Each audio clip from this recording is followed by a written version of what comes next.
جی بسم اللہ الرحمن الرحیم، السلام علیکم۔ امید ہے آپ لوگ خیریت سے ہوں گے۔ آج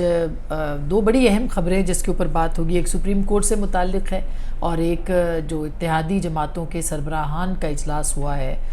اس کے حوالے سے ہے، اور دونوں ظاہر ہے کہ جڑی ہوئی ہیں اس معاملے کے ساتھ جس کے اوپر کل سپریم کورٹ کے اندر باقاعدہ سماعت ہوگی۔ اس سے پہلے آج چیف جسٹس صاحب کی طبیعت بھی ناساز تھی، اللہ تعالیٰ ان کو صحت دے۔ یہ اب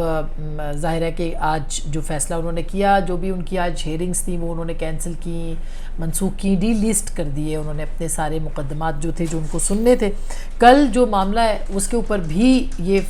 فیصلہ کیا جائے گا کہ کیا جو سیاسی جماعتوں کو ڈیڈ لائن ہے اس کے اوپر اہم دن ہوگا کل اس حوالے سے۔ اس سے پہلے آج اتحادی جماعتوں کا اجلاس جس میں کہ وزیر اعظم نے دو ٹوک لفظوں میں جو ہے وہ بتا دیا ہے کہ اب جو بھی معاملہ ہوگا اس کے اوپر عمل درآمد وہی ہوگا جو پارلیمنٹ نے فیصلہ کیا ہے۔ اچھا، یہ اب اس کا کانٹیکس کو سمجھنے کی ضرورت ہے۔ آج کے دن میں اس بات کا اعلان اور پھر کل کے دن میں D G I S P R کی پریس کانفرنس، یہ بالکل ان دونوں کو آپ ملا کے دیکھیں گے، ان دونوں ڈیولپمنٹس کو، اور اس سے الگ نہیں دیکھیں گے۔ کل D G I S P R کی ایک بہت اہم پریس کانفرنس جو ہے وہ ہوئی تھی جس میں کہ بین السطور بہت ساری باتیں جو ہے کچھ ہم نے کل آپ کے سامنے رکھی تھی۔ اس میں بہرحال ایک میسج جو تھا وہ بڑا لاؤڈ اینڈ کلیئر تھا جس پہ کل بھی بات ہوئی تھی، اور وہ یہ تھا کہ فوج کا کسی سیاسی جماعت سے تعلق نہیں ہے، اور فوج جو ہے وہ غیر سیاسی ہے، اور حکومت کا حصہ ہونا یہ ثابت نہیں کرتا کہ وہ سیاست کے ساتھ ہیں یا وہ کسی پارٹی کے ساتھ ہیں،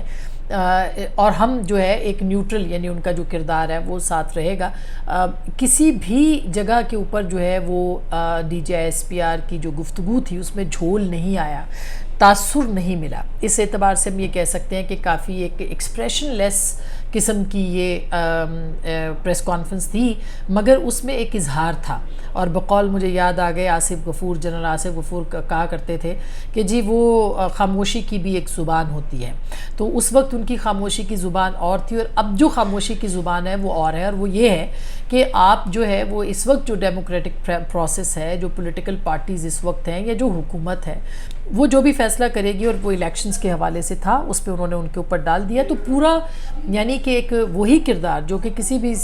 فوج کا ہونا چاہیے اپنی حکومت کے ساتھ، وہ انہوں نے اپنا کردار ادا کیا ہے، اور وہ کہہ رہے ہیں کہ بھئی ہم حکومت کے ساتھ ہیں۔ ایک بہت واضح پیغام جو ہے وہ گیا ہے۔ تو ایک تو یہ جو مخالف کیمپ ہے حکمران اتحاد کا، اس کے لیے کوئی اچھی خبر جو تھی وہ کل کے اس میں لب و لہجے کو اگر دیکھا جائے یا باڈی لینگویج کی لوگ بات کرتے ہیں اس کو اگر دیکھا جائے تو یہ اچھی خبر تحریک انصاف کے کیمپس میں نہیں تھی۔ یہ وہی تحریک انصاف ہے جس کے ساتھ فوج، ایجنسیاں سب ان کے ساتھ تھیں، اور جس طرح سے ان کو پھر انہوں نے استعمال کیا، اپنے مخالفین پر مقدمے بنائے، یہ سب کچھ تو ہم نے دیکھا۔ لیکن اب چونکہ اس وقت پاکستان کی معیشت کے معاملات ہیں، بہت سارے اور معاملات ہیں، تو یہ ایک پیغام دیا گیا ہے بہرحال کہ حکومت کے انڈر جو ان کا کردار، ایک کانسٹیٹیوشنل رول ہے، وہ ان کا کردار رہے گا۔ اب دیکھ رہے ہیں آگے جا کے کتنا کردار جو ہے وہ رہتا ہے، سیاست پہ مداخلت ہوتی ہے نہیں ہوتی ہے۔ اور پھر آج اس پہ کے کانٹیکس میں اگر دیکھیں تو آج کا جو اس وقت کا جو منظرنامہ ہے اس کے اندر حکومت جو ہے اس کے پیچھے فوج کھڑی ہے مگر عدالت نہیں کھڑی۔ یہ مشہور مقولہ ہوتا تھا عمران خان صاحب کا کہ میری حکومت کے پیچھے عدالت، عدلیہ اور افواج جو ہیں وہ کھڑی ہیں۔ تو فوج ضرور کھڑی ہے، جو کہ چونکہ ان کو کھڑا بھی ہونا چاہیے، وہ حکومت کے انڈر ہوتے ہیں، لیکن عدلیہ جو ہے وہ اس وقت کی حکومت کے ظاہر ہے نظر آ رہا ہے کہ وہ ان کے ساتھ نہیں کھڑی ہے۔ اب اس کے اندر بہت ایک اہم خبر بھی سامنے آئی ہے، اور وہ خبر یہ تھی کہ آرمی چیف کے ساتھ جو ملاقات ہوئی ہے کوئی تقریباً 10 دن پہلے، کل اسد طور نے بھی یہ خبر دی ہے، اس سے پہلے جو ہے وہ ایک دو اور بہت اہم اسلام آباد کے عمران وسیم ایک رپورٹر ہے، ان کی بھی یہ خبر ہے، اور سب سے پہلے انہوں نے بریک کی عمر چیمہ کی بھی یہ خبر ہے، انہوں نے بھی یہ خبر دی تھی کہ ان کی ملاقات ہوئی۔ اور کل ہم نے بھی اپنے ذرائع جب چیک کیے تو ظاہر ہے کہ یہ خبر بالکل درست خبر ہے کہ یہ ملاقات جو تھی یہ ہوئی تھی، اور خیر ویڈیوز تو لوگوں نے، اسد طور نے ویڈیو چلائی ہے، اس سے ہم اسٹیبلش تو نہیں کر سکتے کہ یہ ویڈیو جو ہے وہ گاڑی وہیں جا رہی ہے، لیکن بہرحال ان کا اگر یہ ماننا ہے کہ ان کے پاس ثبوت ہیں تو ثبوت پھر ان کے پاس ہوں گے بھی، اور ظاہر ہے ایک بہت موقر رپورٹر ہے اسد طور بھی، جہاں تک اس بات کا تعلق ہے کہ اب حکومت نے جو آج فیصلہ کیا ہے اور انہوں نے بالکل یہ کہہ دیا ہے کہ جی بالکل ہم دو ٹوک فیصلہ ہے، یعنی اس میں کوئی دو رائے اور ابہام نہیں ہے۔ وہ یہ فرماتے ہیں، وزیر اعظم صاحب کا جو خطاب ہم نے ٹی وی پہ بھی دیکھا اور جو اتحادیوں کے ساتھ ان کی کنسلٹیشن تھی، اور جس میں کہ یہ بات اس بات کے اوپر طے پائی کہ مولانا فضل الرحمان صاحب جو کہہ رہے تھے کہ ان کی بات جو ہے وہ ایک طرح سے پریویل کی ہے کہ مذاکرات جو ہیں وہ پارلیمنٹ کے پلیٹ فارم پہ ہوں گے۔ وہ تو خیر ابھی تک نہیں مان رہے کہ اس کمیٹی کا بھی حصہ ہوں گے، لیکن ایک کمیٹی جو ہے وہ بنا دی جائے گی، پارلیمنٹ فیصلہ کرے گی، 4-3 کا فیصلہ ہے، یہ وزیر اعظم صاحب نے کہا۔ اور یہ بھی انہوں نے کہا کہ پارلیمان کے کچھ تحفظات جو ہیں سپریم کورٹ کے فیصلوں کے اوپر ہیں، ثالثی اور پنچایت کا کام جو ہے وہ نہیں ہے عدالت کا، اور یہ بات درست ہے کہ ان کا کام یہ نہیں ہے، مگر اس کے باوجود جو احکامات تھے ان کے فنڈز وغیرہ کے حوالے سے وہ بھی انہوں نے وہ نہیں تسلیم کیے، ظاہر ہے حکومت نے اور پارلیمان کے ذریعے سے جو ہے وہ نہیں تسلیم کیے گئے۔ دوسری جانب 13 اگست کی جو تاریخ ہے وہ بھی انہوں نے کہا کہ پارلیمان کی مدت ختم ہوگی، اکتوبر میں الیکشنز ہوں گے۔ انہوں نے نومبر کا بھی ویسے مہینہ جو ہے وہ کوٹ کیا تھا، لیکن اب دیکھنا یہ ہے کہ جو پی ٹی آئی ہے اس کے اوپر کیسے ری ایکٹ کرتی ہے۔ مگر ایک بات بہت دلچسپ ہے جو کہ اگر ہم آپ کو اس کے اوپر شیئر کرنا چاہیں کہ جب وہ یہ بات کرتے ہیں کہ ہماری جو فیصلہ ہے وہ پارلیمان نے کرنا ہے، تو اس کا مطلب یہ ہے کہ پارلیمان کی طاقت جو ہے وہ ان کے ساتھ اس وقت موجود ہے، اور کل جو آپشنز ہیں سپریم کورٹ کے اس کے اوپر بھی ہم نے آنا ہے کہ وہ کیا کر سکتے ہیں۔ وہ وزیر اعظم کو گھر بھیجیں گے، یا وہ کابینہ کو گھر بھیجیں گے، یا وہ پھر پارلیمان کو تو ظاہر ہے کہ گھر بھیجنا مشکل ہے۔ تو ہر فیصلے کے اندر پارلیمان کو شامل کیا گیا ہے اتحادی جماعتوں کی جانب سے، اور اس کے اوپر جو ہے وہ معاملات بہت اہم ہے کہ کل جو سپریم کورٹ جو آپشنز رکھے گی وہ کون کون سے آپشنز جو ہیں وہ ہو سکتے ہیں۔ اس سے پہلے میں جلدی سے آپ کو بتاؤں، یعنی یہ یاد رکھیے گا کہ جو بھی ہونا ہے وہ کل کے دن میں اس کی ایک جھلک نظر آ جائے گی۔ کیا ہو سکتا ہے یہ ہم آپ کو بتائیں گے، کیا حکومت گھر جا سکتی ہے، نہیں جا سکتی ہے، لیکن اس کے ساتھ ساتھ مختصراً میں آپ کو بتاتی چلوں کہ یہ جو مذاکرات کا ایک فیصلہ کیا گیا ہے کہ پارلیمانی کمیٹی بنائی جائے گی، یہ اسی طرح سے ہوگی کہ پارلیمانی کمیٹی ایک جماعت بنائے گی، پھر دوسری جماعت کو کہا جائے گا کہ وہ بھی آئیں۔ 10 جماعتیں ہیں یہ اس وقت حکمران اتحاد کے اندر، کوئی ایک روٹھے گا، کوئی دوسرا منائے گا، کوئی دوسرا روٹھے گا، تیسرا منائے گا، اور یوں جو ہے یہ ایک اس معاملے کو جو ہے وہ اسی ڈیلے بھی کیا جا سکتا ہے، اور یہی شاید پری ایمپٹ بھی کر رہی ہے پی ٹی آئی کہ شاید اس معاملے کے اوپر جو ہے وہ معاملات جو ہیں وہ اور زیادہ خراب ہو سکتے ہیں۔ آج قومی اسمبلی کے اندر بھی اس معاملے کو لایا جائے گا مزید، یعنی ابھی آج جو اجلاس ہوگا اس کے اندر بھی اس معاملے کو پیش کیا جائے گا، اور کوئی فیصلہ جو ہے وہ کابینہ اکیلے نہیں کرے گی، تنہا نہیں کرے گی، بلکہ اس کے اندر جو ہے وہ پارلیمان کو شریک کیا جائے گا تاکہ عدالت کے لیے بھی آپشنز جو ہے وہ کم ہو جائے، اور عدالت جب اپنے آپشنز کا اختیار کرے تو ظاہر ہے کہ اس کے لیے معاملات جو ہیں وہ کمپلیکیٹڈ ہو جائیں۔ اب یہ ایک انٹرسٹنگ بات ہے، اور یہ بھی میں آپ کو بتا دوں کہ یہ مذاکرات کا جو سلسلہ چلے گا اس کے اندر پھر بہت سارے مراحل اور بھی ہوں گے۔ پی ٹی آئی کی بھی ایک ٹیم بنے گی، بن چکی ہے، اسی طرح سے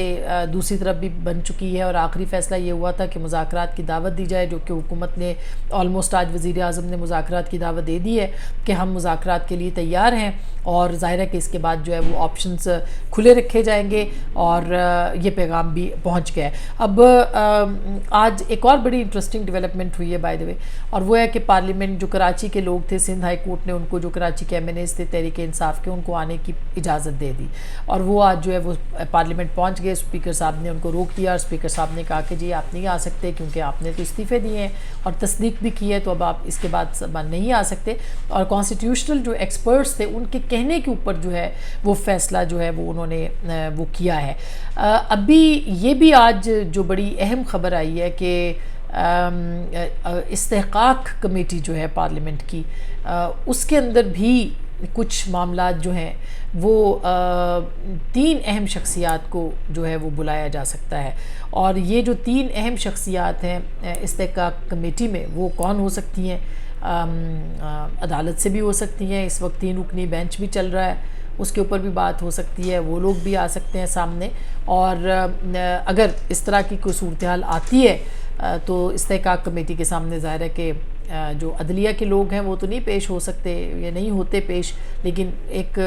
فل ٹائم محاذ جو ہے وہ ضرور ایک طرح سے شروع ہو جائے گا. ایک وایا میڈیا جو ہے وہ ٹسل اور خبریں اور وہ ساری چیزیں جو ہیں وہ آتی رہیں گی, کیونکہ پارلیمنٹ جو ہے اس نے اپنے استحقاق یا اپنی جو ان کی ایک توہین پارلیمنٹ ہے اس کے بارے میں قانون کے حوالے سے بھی بات کی. ہمارے انٹرویو میں جو عید سے پہلے ہم نے کیا تھا, اسپیکر صاحب نے فرمایا کہ توہین پارلیمنٹ کا قانون بھی جو ہے وہ ہم پاس کروائیں گے. تو اب اگر استحقاق کمیٹی بلا لیتی ہے اہم شخصیات کو, عدالتی شخصیات کو, تو ظاہر ہے کہ یہ بھی ایک طرح سے ایک یونیک بات ہوگی, ایک منفرد بات ہوگی. لیکن بہرحال یہ استحقاق کمیٹی کے بھی کافی استحقاق ہے. ہم تو کس زمانے میں اس کو کور کرتے رہے پارلیمنٹ کی اس کمیٹی کو, اور پارلیمنٹ کو بہت لیٹ ڈاؤن کیا خود سیاستدانوں نے, ورنہ پارلیمنٹ کے بڑے استحقاق ہیں, پارلیمنٹ کے پاس بڑے اختیارات ہیں, پارلیمنٹ کی کمیٹیوں کے پاس بڑے اختیارات ہیں. اور بہرحال تو کل جو چیف جسٹس صاحب جب آئیں گے وہی 3 رکنی بینچ ہوگا, عدالت ہوگی 11:30 بجے شاید ان کو سننا ہے. آج ان کی طبیعت ناساز تھی, کل انشاءاللہ اللہ تعالیٰ ان کو صحت دے. وہ جب سنیں گے تو پھر ظاہر ہے کہ وہ اس معاملے کے اوپر اوپن کورٹ میں بات کریں گے. وہاں پہ حکومت نے ظاہر ہے فنڈز تو پرووائڈ نہیں کیے, اور 14 مئی کو انہوں نے کہا تھا کہ ہر صورت انتخابات کروانے ہیں. منیب اختر صاحب نے کہا تھا اب نہیں ہوں گے تو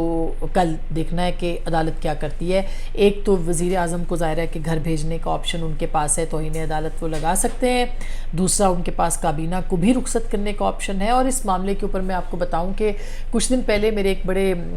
موقر سورس ہے, انہوں نے یہ کہا بھی, بتایا بھی کہ وزیر اعظم اور ان کی کابینہ کو جو ہے وہ گھر بھیجا جائے گا, اور اگلے وزیر اعظم بھیجا جا سکتا ہے, یعنی امکان موجود ہے, یہ میں آپ کو بتا رہی ہوں. اور اگلی جو وزیر اعظم کا انتخاب ہوگا تو ظاہر ہے کہ اس کے اندر جو ہے وہ ایک کویسچن مارک شروع ہو جائے, ایک بحران کسی کیفیت ہوگی. اعتماد کا ووٹ تو خیر لے ہی سکتے ہیں جو بھی ان کے نااہلیت کے بعد کا ایوان ہوگا اس کے اندر, لیکن ایک بحران کسی کیفیت جو ہے وہ آ سکتی ہے. یہ آپشن بھی کھلا ہے, اور یہ بھی ہو سکتا ہے کہ کل کچھ بھی نہ ہو اور یہ کہا جائے کہ ٹھیک ہے آپ آپس میں بیٹھ گئے, یہ اچھی بات ہے, مذاکرات کریں اور کوئی ایک فائنل ڈیٹ کریں اور اس کے بعد ہمیں بتائیں. اور جو منیب اختر صاحب, جسٹس منیب اختر صاحب نے فرمایا تھا کہ ہونے انتخابات تو 14 مئی کو ہی ہونے ہیں, تو شاید ان کی کوئی ایک ڈیسینٹ اس کے اندر آ جائے, کوئی اختلاف آ جائے. لیکن یہ کل کے دن میں یہ آپشنز بڑے اہم ہوں گے, اور دیکھنا یہی ہے کہ ان کل کے دن کے اندر ان آپشنز کو استعمال کیا جائے گا یا یہ معاملہ آگے بڑھایا جائے گا. لیکن کل ہوگا, امکانات ہیں کل آر یا پار ہونے کے. اپنا بہت خیال رکھیے گا, اور ہمارے ساتھ رہنے کا بہت شکریہ. اللہ نے کے بعد.